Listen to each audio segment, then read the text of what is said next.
Hi, I'm Jens Anderson, the Creative Director on DC Universe Online. We always say that the next legend is you. Well, how are you going to go about doing that? Well, first you have to pick an origin. In this case, we're going to talk about the tech origin. Tech characters in DC Universe Online are basically characters that rely on technology in some way. It either has granted them their powers or they actually need it to, perform what they do. Tech characters in DC Universe Online will be able to choose between two mentors, Joker or Batman. So as a villain character and your mentor being Joker, you're going to be going on a journey which is basically to start a gang war in Gotham City.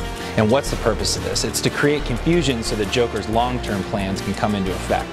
So the first episode starts out with Joker sending you after the Falcone's operation. He's actually trying to sow some chaos, right, between the police department, destabilize everything in the city. So what happens here? Well, you go through the city, terrorizing the cops, you pop into this warehouse and Huntress has actually shown up on the scene already and she's trying to lock down the weapon shipments for the police. So as a villain, you're actually going in there and trying to stop her from doing that. On the hero side, with your mentor being Batman, you're trying to create order in the city and stamp out all of the bad things that are going on as a result of the exobyte mania that's happened since Brainiac showed up. In episode 1, you're going up against one of the coolest villains of all time, the Scarecrow, trying to get him back in his cell.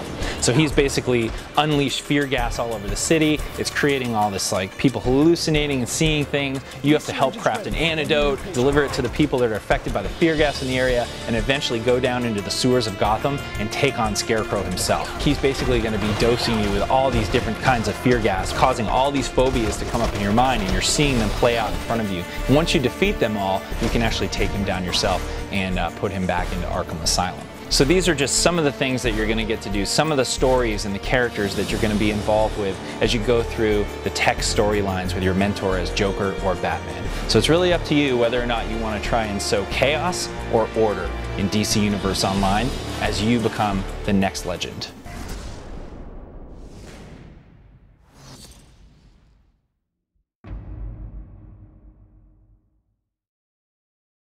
Sony.